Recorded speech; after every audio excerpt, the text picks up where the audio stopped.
Hello everyone, most welcome CA inter. एक important topic आप सभी बच्चों के लिए, सीए इंटर ग्रुप 1 के लिए, अकाउंट्स के लिए। तो देखते हैं आज हमारा टॉपिक क्या है। आपको सामने दिख रहा है रिडेम्पशन ऑफ डिबेंचर्स। तो जिन बच्चों ने अभी भी लाइक सब्सक्राइब नहीं किया है, प्लीज वो लाइक सब्सक्राइब कर दें, ठीक है, ताकि आपको अपडेट्स मिलती रहे। तो आज हमें क्या करना है, आज का टॉपिक है रिडेम्पशन ऑफ डिबेंचर्स। तो बहुत सारे बच्चे हमारे फुल कोर्स से ऑलरेडी जुड़े हुए हैं। जो बच्चे जुड़ना चाहते हैं वो जुड़ सकते हैं प्रॉपर डेली। ऐसे ही हम क्या करते हैं, लाइव क्लास भी लेते हैं अपने ऐप के थ्रू, ठीक है। ऐप पर लाइव रिकॉर्डिंग्स, रिकॉर्डेड वीडियोज, ठीक है। गूगल ड्राइव के थ्रू भी हम वीडियो आपको प्रोवाइड कर देते हैं। बाकी ऐप में तो हमारे वीडियो होती ही है, बाकी लाइव क्लास डेली ऐसे ही चलती है। तो देखते हैं रिडेम्पशन ऑफ डिबेंचर्स, एक इंपॉर्टेंट टॉपिक आप करने जा रहे हैं। क्या? Redemption of debenture.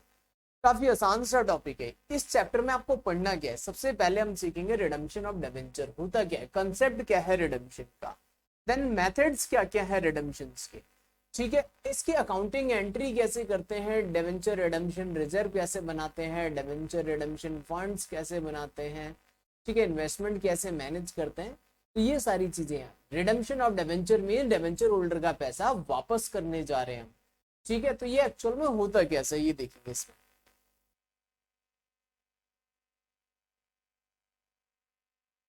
देखिए सामने डिबेंचर्स रिडेम्पशन का मतलब क्या है। डिबेंचर रिडेम्पशन का, डिबेंचर सर्टिफिकेट कंपनी को वापस दिया, पेमेंट ऑफ डिबेंचर ले लिया, this is called redemption of debenture. Simple सा मीनिंग, ठीक है। रिडेम्पशन ऑफ डिबेंचर का, कंपनी को जब फंड की नीड थी, कंपनी को जब कभी भी फंड की नीड थी तो कंपनी ने क्या किया था, कंपनी को अगर फंड की नीड है तो कंपनी क्या करेगी भाई, कंपनी इशू कर लेगी। सिंपल सी बात है, इशू करेगी पहले तो।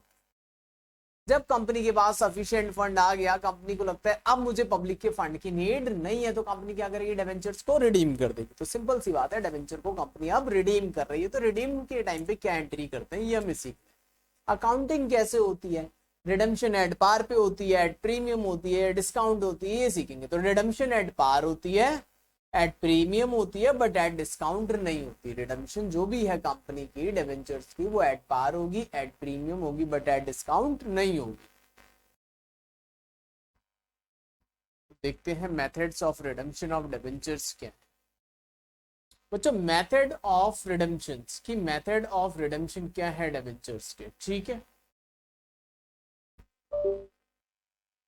देखिए बच्चों क्या है, the method of redemption of debenture are 4 in numbers, we have explain one by one. तो देखते हैं क्या क्या टॉपिक्स हैं इसमें। फर्स्ट मेथड देखते हैं, डिबेंचर को redeem. Method of redemption of debenture, payment made in lump sum on maturity, one time payment करो, काम खत्म।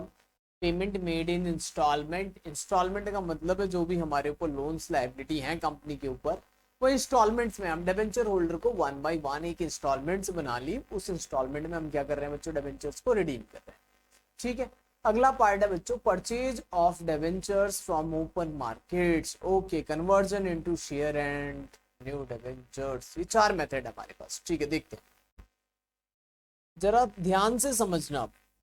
एक कंपनी को जरूरत है, कंपनी ने 1000 10% डिबेंचर इशू करे, ये 100 रुपीज का डिबेंचर है, 1000 10% डिबेंचर। तो कंपनी ने क्या एंट्री करी होगी, bank account debit, bank account debit 2% to 10% debenture application, right. Issue करते टाइम 1 लाख रुपीज की, 1 लाख रुपीज की एंट्री हुई होगी। देन सेकेंड एंट्री हुई होगी 10% debenture application debit to 10% debenture account, to 10% debenture account, right. 1 lakh rupees,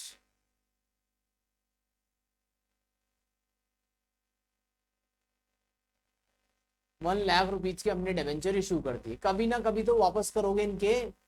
अब ये डिबेंचर कहाँ पे दिखाते हैं, कंपनी की जो बैलेंस शीट होती है, बैलेंस शीट में कहाँ पे दिखाते हैं, ये लाइबिलिटी में, जो न्यू वाला फॉर्मेट है उस बैलेंस शीट के अंदर, ठीक है। बैलेंस शीट में लॉन्ग टर्म लाइबिलिटी के अंदर आती है डिबेंचर।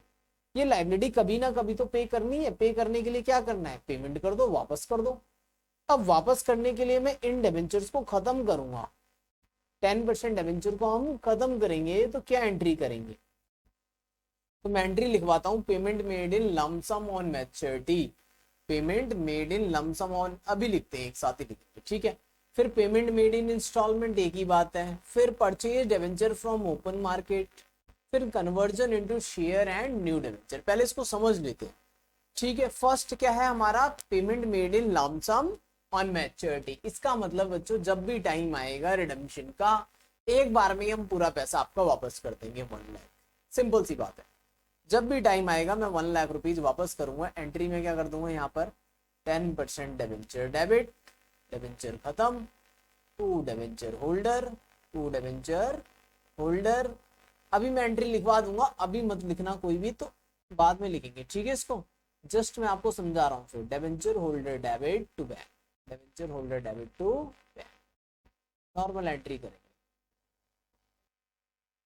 ठीक है। To bank, debenture holder debit to bank, normal payment करी 1 लाख रुपीज की एक बार। फिर पेमेंट मेड इंस्टॉलमेंट, मैंने 20-20 हजार की इंस्टॉलमेंट बना दी, एंट्री सेम ऐसे ही होगी। Purchase from debenture open market, ये क्या कंसेप्ट है, और कन्वर्जन, डिबेंचर को कन्वर्ट कर दो या तो इक्विटी शेयर्स में या तो नए डिबेंचर में। पुराने वाले डिबेंचर खत्म हो गए, मतलब रिडीम हो गए। डिबेंचर खत्म करने का यही तरीका है, redemption. Purchase debenture from open market, ये क्या होता है, ओपन मार्केट से खरीदना। भाई जब भी हम डिबेंचर ना ओपन मार्केट से खरीदते हैं तो क्या एंट्री करते हैं? अगर डिबेंचर हमें ओपन मार्केट से खरीदने हैं तो हमें क्या एंट्री करनी पड़ेगी? तो हम एंट्री करेंगे, बताओ। अब मैंने डिबेंचर इशू करे थे, जब किसी कंपनी ने डिबेंचर इशू करे थे तो पब्लिक को दिए थे। अब ये बहुत सारे कंपनी के डिबेंचर होल्डर हैं, मार्केट में डिबेंचर लेके घूम रहे हैं। जैसे ही डिबेंचर के रेट बढ़ेंगे ये बेच देंगे, ठीक है। या फिर कभी भी इनको फंड की नीड होगी तो डिबेंचर क्या करेंगे, ये बेच देंगे। अब भाई कंपनी ने इनसे डिबेंचर वापस खरीद लिए, रिडीम नहीं करे, बाई कर लिए कंपनी ने। ओके, इन ये डिबेंचर मार्केट में कहीं भी बेच सकते थे, लेकिन इन्होंने कंपनी को ही बेच दिए। कंपनी ने डिबेंचर खत्म नहीं करा है, बाई करा है वापस। कहां से? पब्लिक से। अपने ही डिबेंचर ओपन मार्केट से खरीद लिए, तो क्या एंट्री करेगी अब company? Own debenture debit. Own debenture एक इन्वेस्टमेंट की फॉर्म में देखा जाता है, own debenture account debit to bank. Simple सी बात है, मेरी एक कंपनी थी, मैंने डिबेंचर इशू करे, मुझे फंड की नीड थी, वही डिबेंचर कुछ साल बाद मैंने खुद से खरीद लिए भाई, पब्लिक से। रिडीम नहीं करे अभी, रिडीम कैसे होंगे, मैं अपने आप को पेमेंट कर लूंगा भाई, हो सकता है ये, तो कैसे अपने आप को पेमेंट कर लेंगे भाई। लेकिन ऐसा होगा नहीं, क्योंकि डिबेंचर होल्डर आपका वही है ही नहीं। डिबेंचर खरीदने वाला कौन? कंपनी। कंपनी ने वापस खरीद लिए, इनको तो पेमेंट दे दी।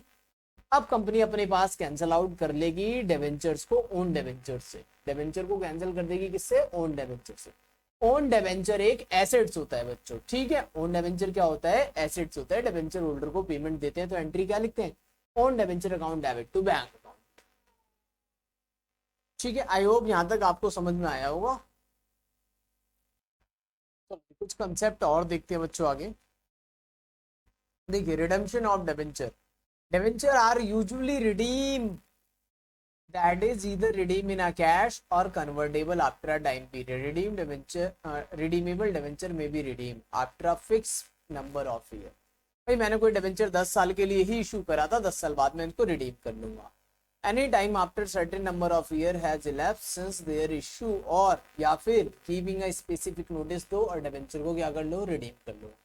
ये ड्रॉप लॉट्स है जो इंस्टॉलमेंट्स वाली बात कर रहे हैं, एनुअल ड्राइंग, हर साल थोड़े थोड़े डिबेंचर हम क्या कर लेते हैं? रिडीम कर लेते हैं।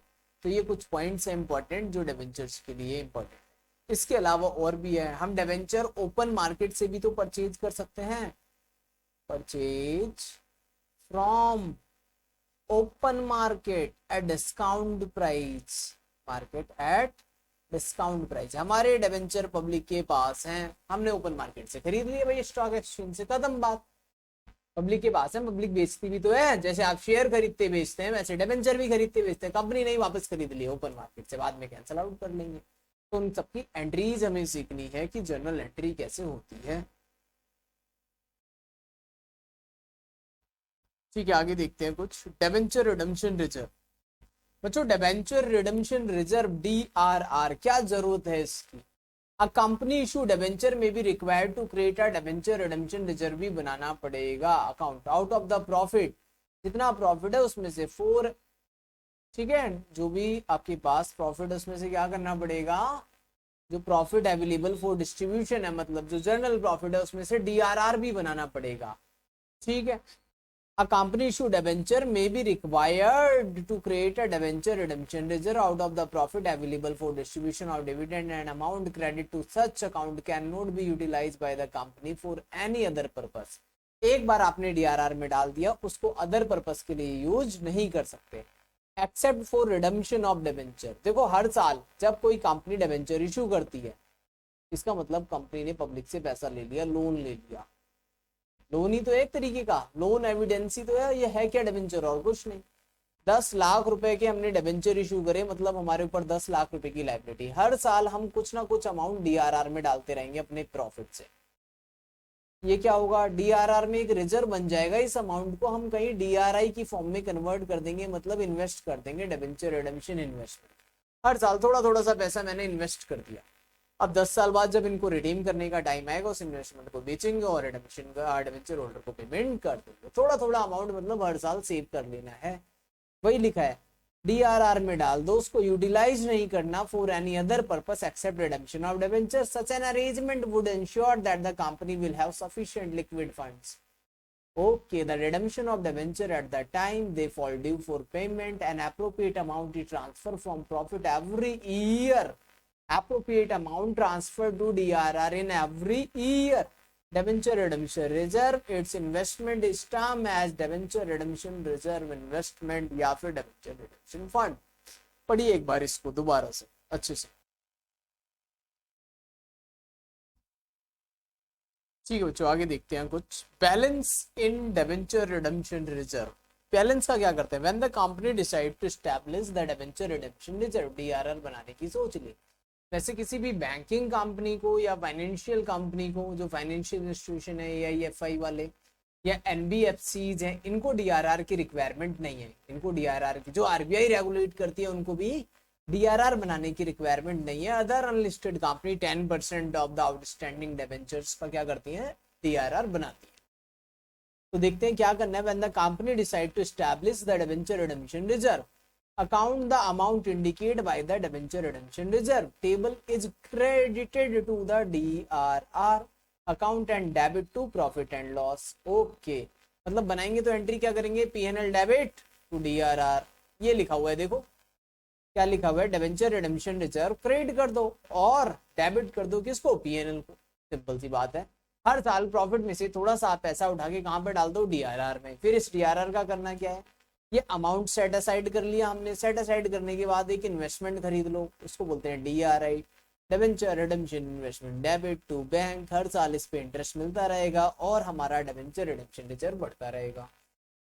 मान लो 1 लाख रुपए के डिबेंचर से 10 साल में रिडीम होने, मैंने सोचा 8-9 हजार रुपए क्या करते हैं, 9 हजार रुपए में हर साल साइड कर लेता हूँ, कुछ इंटरेस्ट भी तो मिलेगा। जो इंटरेस्ट मिलेगा वो भी हम डीआरआर में डाल देंगे और हर साल 9 हजार रुपए भी डीआरआर में डालेंगे। 10 साल बाद 1 लाख रुपए तो इकट्ठे हो ही जाएंगे, और 1 लाख रुपए इकट्ठे जो भी हो गए डीआरआई इन्वेस्टमेंट बेचेंगे और उठा के डिबेंचर होल्डर को पेमेंट कर देंगे। तो ये कंसेप्ट बनता है हमारा, ठीक है। देखते हैं that so the intention of the company set aside some of money to build up करनी है फंड रिडीमिंग डिबेंचर्स के लिए। immediate the company should also purchase outside investment। okay, the entry for the purpose natural will be to debit debenture redemption reserve investment credit। ये लिखवा दी मैंने आपको, ठीक है। यहां तक देखें, फिर मैं एंट्री नोट कराता हूं आपको। चलो बच्चों अब देखते हैं जनरल एंट्री हमें करनी क्या है। एक्चुअल में रिडेम्पशन के चैप्टर में हमें पढ़ना क्या है, रिडेम्पशन के चैप्टर में रिडेम्पशन ऑफ डिबेंचर टॉपिक क्या है हमारा, रिडेम्पशन ऑफ डिबेंचर्स। इसकी जनरल एंट्री होती कैसे, रिडेम्पशन तो मैंने आपको सीधे बता दिया था पहले एक एंट्री में ही, percentage debenture debit to debenture holder to bank, हो गई पेमेंट। बट कुछ रूल्स रेवोल्यूशंस भी हैं, उसको कैसे फुलफिल करते हैं कंपनी एक्ट की देखते हैं, ठीक है। रिडेम्पशन ऑफ डिबेंचर में प्रॉपर जनरल एंट्री कैसे होती है, तो नोट करेंगे सभी बच्चे साथ के साथ। पहले सबसे पहले डीआरआर बनाना था कुछ, कहाँ से बनाना था, वो पीएनएल से बनाना था। तो लिखें फॉर डीआरआर। सबसे पहले हम क्या कर रहे हैं, डीआरआर क्रिएट करने की एंट्री कर रहे हैं। तो क्या एंट्री करेंगे, profit and loss account debit, profit and loss account debit to debenture redemption reserve to DRR. First entry है अमाउंट सेट असाइड, ठीक है, set aside, amount set aside for DRR. कुछ अमाउंट हमने पीएनएल में से side निकाल के रख दिया, किसके लिए, डीआरआर के लिए। अब इन्वेस्ट करो इसको, इन्वेस्ट भी तो करना पड़ेगा, डिबेंचर रिडेम्पशन इन्वेस्टमेंट बनानी पड़ेगी एक डीआरआई। बताओ, एक इन्वेस्टमेंट खरीदनी है मुझे, मैं क्या एंट्री करूं, एक इन्वेस्टमेंट खरीदनी है तो हम क्या एंट्री करें, तो हम एंट्री करेंगे debenture redemption reserve investment. Short में ही लिख लेते हैं, बहुत बड़ा हो जाता है ये, डिबेंचर रिडेम्पशन रिजर्व इन्वेस्टमेंट। भाई जो पीएनएल से एक अमाउंट साइड करके मैंने डीआरआर में रखा है, देखो कमा लिया पैसा, ठीक है, उसको अलग हटा लो, अलग हटा लिया, अब उसको कहीं इन्वेस्ट कर दो, तो ठीक है, debenture redemption investment debit to bank, normal investment की तरह, to bank, to bank account. ये हमने इन्वेस्टमेंट परचेज। अगली एंट्री क्या करनी होती है, नेक्स्ट एंट्री क्या है हमारी, भाई नेक्स्ट एंट्री हमें क्या करनी है, पहले तो हमने क्या करा, DRR debit to bank, debenture first entry करी हमने पीएनएल डेबिट टू डीआरआर, ठीक है, फिर DRI debit to bank, investment भी खरीद ली। अब इन्वेस्टमेंट पे इंटरेस्ट भी तो मिलेगा, इंटरेस्ट मिलेगा तो क्या एंट्री करनी है, इंटरेस्ट मिलेगा तो अब हमारे बैंक में पैसे आएंगे, bank account debit to interest on DRI debenture redemption reserve investment, debenture redemption reserve investment. DRRI पे क्या मिलेगा, इंटरेस्ट मिलेगा, तो ये एंट्री करोगे, when interest receive, when interest received on DRRI debenture redemption reserve investment. हमने एक अमाउंट प्रॉफिट से थोड़ा सा साइड हटाया, उसको मार्केट में किसी भी फंड में, बॉन्ड्स में इन्वेस्ट कर दिया, इन्वेस्ट कर दिया, अब उस पर क्या मिल रहा है, इंटरेस्ट मिल रहा है, उसको रिसीव करने की एंट्री कर रहे हैं हम। अब बताओ बच्चों, इस इंटरेस्ट का क्या करें, री इन्वेस्ट कर दें या इसको पीएनएल में ट्रांसफर कर दें, नेक्स्ट एंट्री क्या होनी चाहिए। अब तुम्हारे मॉड्यूल के अकॉर्डिंग बताऊं तो एजम्पशन क्या ली रखी है सी इंस्टीट्यूट ने, इसको री इन्वेस्ट नहीं कर रहे हैं, not to be reinvest, not reinvest, then transfer to PNL, transfer to PNL.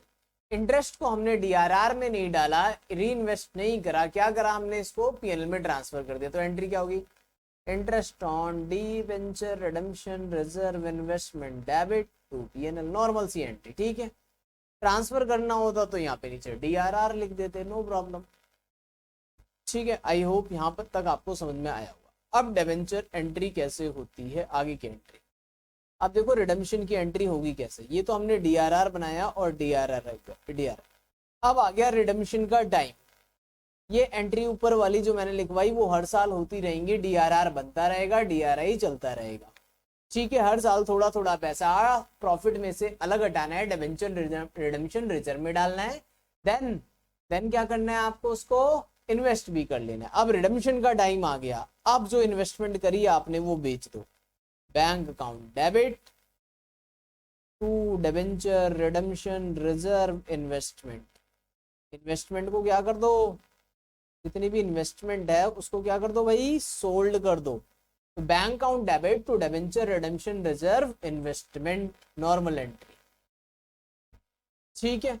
ये हमने क्या कर दी, पहली एंट्री तो हमने इन्वेस्टमेंट को सोल्ड कर दी, साथ में डिबेंचर्स को ड्यू भी कर दो रिडेम्पशन के लिए, डिबेंचर्स को क्या कर दो, ड्यू कर दो, amount due for redemption, due to redemption, amount due to redemption. अब ड्यू करने की एंट्री क्या होगी, डिबेंचर्स को हमें रिडीम करना है, उसको ड्यू करना है, परसेंटेज जो सबसे पहले एंट्री बताई थी मैंने आपको, डिबेंचर अकाउंट डेबिट, डिबेंचर खत्म हो गया, जैसे ही हमने डिबेंचर को डेबिट किया, डिबेंचर खत्म, टू डिबेंचर होल्डर, अब कौन आ गया, डिबेंचर होल्डर। अब डिबेंचर होल्डर हमसे पैसे लेकर जाएगा। अब क्या होगा, डिबेंचर होल्डर हमसे पैसे लेकर जाएगा, नॉर्मल सी एंट्री होगी। ओके, तो पेमेंट कर दो भाई, ड्यू कर दिया तो पेमेंट भी तो कर दो। पेमेंट की क्या एंट्री करूं फिर मैं बताओ, पेमेंट की एंट्री करो जी, debenture holder debit, debenture holder debit to bank, normal सी बात है, debenture holder debit to bank account. Okay sir, यहां तक तो समझ में आ गया, डीआरआई भी खत्म हो गया, डीआरआरआई भी खत्म हो गया। हो सकता है इस पे प्रॉफिट या लॉस भी निकला हो। ठीक है, तो डीआरआरआई को बेचते टाइम अगर कुछ एक्सेस, जितने की इन्वेस्टमेंट है उससे ज्यादा बिक जाए तो प्रॉफिट हो जाए, पीएनएल में ट्रांसफर कर देना, लॉस हो जाए तब भी उसको ट्रांसफर कर लेना, पीएनएल से राइट ऑफ कर लेना, सिंपल सी एडजस्टमेंट है, कुछ नहीं। ठीक है, नहीं होता तो कोई बात नहीं, अगर बराबर आ जाता है तो। अब ये बताओ, डीआरआर बचा पड़ा है, लेकिन हर साल हमने पीएनएल में से अमाउंट कहाँ ट्रांसफर किया था, डीआरआर में, उस पैसे को इन्वेस्ट कर लिया था, बट डीआरआर तो है ही अभी। अब डीआरआर का क्या करें, तो एक लास्ट एंट्री आपको करनी है, जो भी डीआरआर में बैलेंस है, DRR debit to journal reserve, general reserve, DRR वाला अमाउंट कहाँ ट्रांसफर करेंगे, जनरल रिजर्व।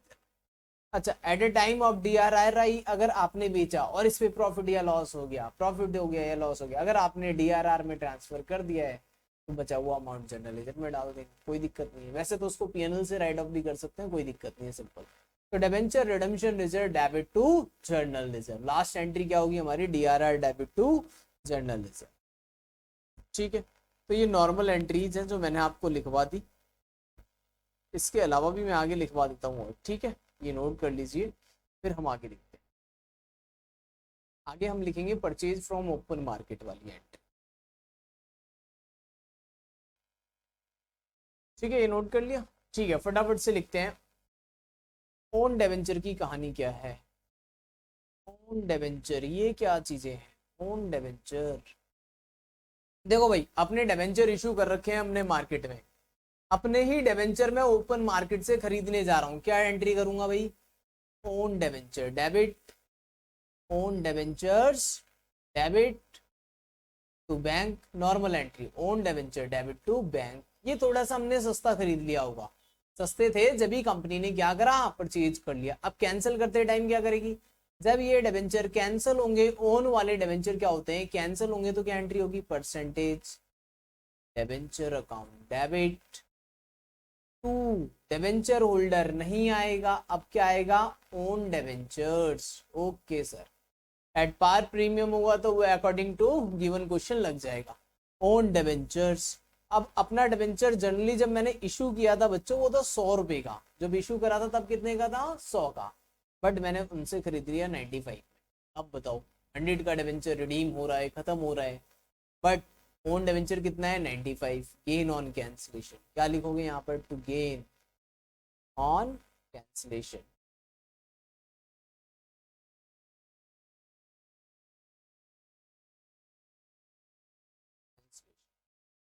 ठीक है, तो ये एंट्री होती है ओन डिबेंचर्स को कैंसिल करने की, normal entry. Own debenture debit to bank, 2% debenture account debit to own debenture to gain on cancellation. Own debenture जब भी हम खरीदते हैं, मे बी ये कम इंटरेस्ट पे खरीदा हो या एक्स इंटरेस्ट पे, अगर 95 कम इंटरेस्ट है तो यहाँ पर इंटरेस्ट अलग कर देना, अगर एक्स इंटरेस्ट है फिर तो कोई प्रॉब्लम ही नहीं है, अलग से लिख सकते हैं इंटरेस्ट। ठीक है, बाकी वो अकॉर्डिंग टू क्वेश्चन जैसा भी गिवन होगा, अब वो मैं आपको क्वेश्चंस में प्रैक्टिस कराऊंगा, आप ये एंट्री नोट कर लीजिए यहाँ तक। ठीक है, तो हमने एंट्रीज वगैरह सारी चीजें लिख ली हैं। चलिए जी बच्चों, फिर ओवर करते हैं इस लेक्चर को यहीं पर, नेक्स्ट लेक्चर में हम करेंगे सारे क्वेश्चन प्रैक्टिस। अब जो भी लेक्चर्स में आगे कंटिन्यू करेंगे उसमें क्या करेंगे, हम प्रैक्टिस करेंगे। चलिए जी बच्चों, थैंक यू।